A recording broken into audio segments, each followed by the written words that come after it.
Hello! It's been a while since I did a leveling update video for people that want to get ranked up quickly in D2. Usually I only do these for new expansions or a season where there's like a new raid for World's First or a new dungeon coming out and people just want to get their solo flawless done quickly. Things like that. Normally I wouldn't do this in a season where there's no new stuff for people to actually care about. So, this season, obviously, we have a new dungeon, which is Warlord's Ruin, so I thought I'd do an updated leveling video for people that want to get up in rank because you need two things. Obviously, power level, because the final boss scales up to 1810, plus you can do more damage going all the way up to 1830, so as high as possible you can get will give you more damage. Then, obviously, unlocking all of these for the artifact, especially solo operative, for going solo flawless, more damage, 15 flat %, right? Now let's answer the elephant in the room real quick before somebody goes, "Wow, you're plus 19 and 180 rank, you AFK loser." Yeah, so first of all, I don't AFK. I don't defend the moon or the dreadnought for that matter. And this is also from bounty prepping from the previous season because we knew the dungeon was coming. So I wanted to unlock my artifact perks ahead of time. So part of this is saving, 189 bounties, whatever the amount is.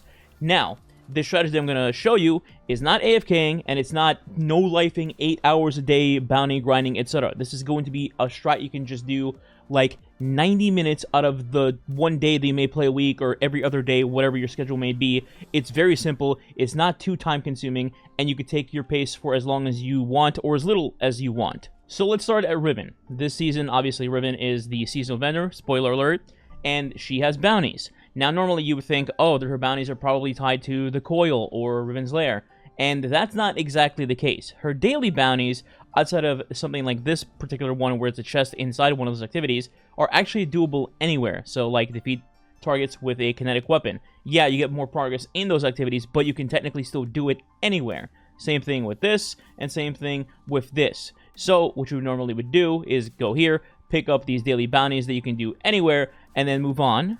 Hey, sneak from the future here, quick edit. So, you're going to be seeing dawning footage on the screen next after this clip. I want to put clarification in here right before that to say, while this is probably going to come out after the dawning's already gone, you can take the concept of this and just apply it to any of the events that we have seasonally in the game. So up next, I think we're getting Guardian Games, and then Moments of Triumph before Final Shape. So you just take this same formula, 2 weekly bounties, 4 daily bounties that could probably be done anywhere, and then you rinse repeat the process with that event instead of the dawning. Next, we head to the tower and do the same thing. The theme stays the same. We're going to pick up bounties that can be done anywhere and don't have a specific requirement. Like, let's say you have to go play Gambit specifically. Here, it's just defeat Scorn literally anywhere. Generate Orbs of Power anywhere. Solar damage anywhere.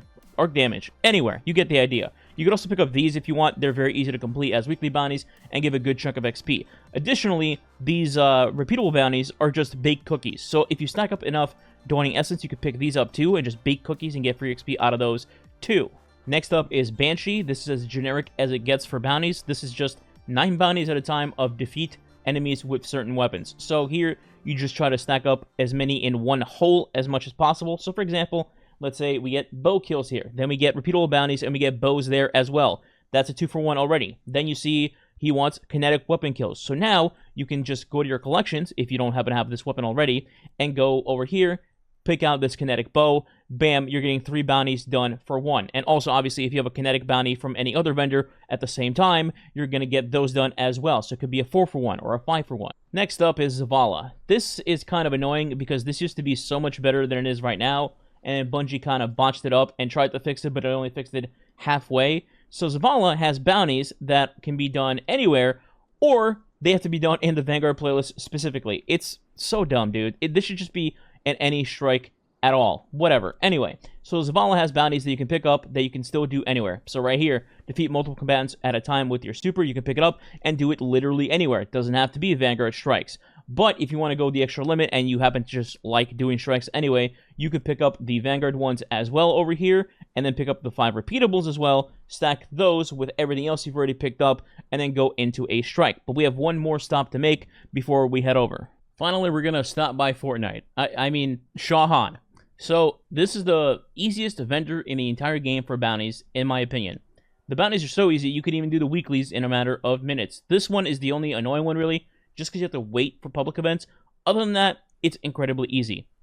We got elemental kills, we've got grenade, super, kinetic, and energy. And all these aren't even that many, like 20 is the most kills you will have to get, which is not even that much, considering what we're going to be doing. And then you pick up the 5 repeatables, which are also incredibly easy. The only one I would tell you to avoid is probably doing 3 patrols, because we're not going to stay on patrol here in a second. Now, like I mentioned earlier, if you want to do strikes and pick up the repeatables from Zavala, go right ahead. If you don't want to go into Vanguard strikes, just simply launch the Disgrace Strike straight from the director. It still counts you as being on the Cosmodrome, and then you can still do Gunsmith, the extra Vanguard bounties, the Cosmodrome bounties, and the Riven bounties, all in this one strike. And the reason I picked this strike specifically, other than it being on the Cosmodrome, is that it has a metric F-ton of enemies. Also, make sure your setup is ready as you're going into the strike, meaning you already have all your weapons set up and your super, etc. So my bounties were rocket kills, SMG kills, and bow kills, as well as kinetic weapon kills. So I have a kinetic bow set up, like I mentioned. Then I have a solar super here with Shards of Galanor for Blade Barrage. That way, when I use my super, I will get 50% refunded back, assuming I kill a bunch of ads, which I will. And this will get me my super bounty done with Riven. That is more than just the 3 kills that was through the Cosmodrome bounty. So just to show you guys that there is a metric F-ton of enemies in this strike, I luckily actually got in here by myself, which actually is a benefit rather than, you know, a negative. But there's a ton of Fallen just in this beginning area. And I'm going to say that there's probably like 400 enemies, 500 enemies throughout the entirety of the strike. Also, what makes this good is that there's a patrol zone in between the 2 sections of the strike. That's on the Skywatch, I believe it's called. So you can even stay there to get extra kills if you'd like, while, you know, your teammates may be already at the boss, for example. I don't recommend doing that, but you can do it. So, see, there's a ton of enemies that come out here, and you can kind of spawn kill them here. This is a good spot to get grenade kills, by the way. You can just throw like a, I don't know, a solar grenade there. You can get easy 20 kills if you're spawn killing them. That's just one of the few tips that you can use. Like, see, there's a ton of enemies coming out here. So, generally speaking, you can see why you can get a ton of bounties done here because there's so many enemies. But yeah, so you can see I already got my super. I'm going to the 2nd floor. I got a bunch of kills. Let's see my bounties. Almost done with bows. And you get the idea. Let's skip ahead to finishing. So this is what my screen looks like. Just ignore these Crucible bounties. Don't do these. Only Psychos do these. And ignore that. Those are there, actually. Never mind. So what I do is I will pick up all the daily bounties that I mentioned from the vendors. Like, I don't know, the night before a reset, right? Or as close as possible to a reset as you'd like. Then, after reset, you pick up the next set of daily bounties from the same vendors. That way, you have 2 days worth of bounties in your inventory at once without actually having to do them 2 days in a row. So you can do this, you know, once a week or every other day, whatever you'd like, however long or little that you play. It works either way. Then, you can just hand in a ton of bounties all at once. And I'll do this on all 3 characters, preferably probably slot up to 63 if I can, and then get a ton of XP through that. So just imagine this times 3, and then we'll see how much XP I get all at once. Now let's see what our daily haul gets us for the 3 characters. So here we go.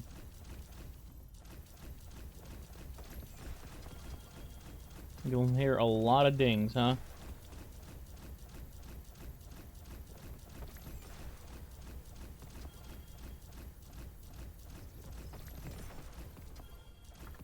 We're also going to pick up the weekly for Zavala and Banshee, which do give you XP, by the way, for completing the 8 bounties per week. Plus you get the dust, so there's that too. What the hell does Zavala want to give us?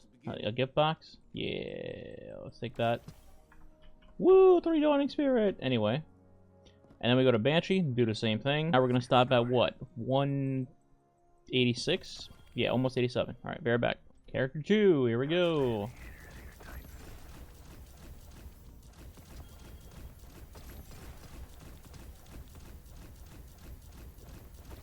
Got a few old Crucible bounties saved up too, I guess, so let's hand those in. Alright, there we go. That's another, what, 3.5 levels, plus Banshee. Ooh, a rocket, nice. And then Zavala, and then we'll do that again on Hunter. And see what the grand total is. This last character has a little less room since they have all the dawning stuff, but the point still stands, right? You can see I'm gonna get what, like 10, 11 levels out of this, something like that, maybe 12. And this took minimal effort, took very little time. Definitely not the like 8 hours a day that people think you spend doing bounties. Like, that's like, what, 12 12 levels, 12 and a half, something like that. So there you go. That took about, I'd say 90 minutes-ish around. And, oh, I still have Banshee and Zavala to pick up here. And that's how you can easily level up to whatever you want for a particular season, whether it's for the dungeon or you want to do it in the future for, you know, the final shape raid, etc. You can just do this, take 90 minutes once a week or every other day, every 2 days, whatever. Stack up the bounties, do them really quick, and bam, you can have everything unlocked that you want very quickly. Lastly, make sure your ghost has blinding light on for extra XP gains, and then make sure that you join a friend or some random jabroni on the moon to get shared wisdom for even more additional XP gains when you're popping these bounties. That's all for today. If you enjoyed the video or maybe this has helped you level up, please consider subscribing today, maybe leaving a like and or comment as well. It does help the channel grow, it's much appreciated, and helps fight the YouTube algorithm. If you don't know what to leave as a comment, you can simply leave leveling as the comment. Other than that, thanks for watching, I'll catch you in the next one.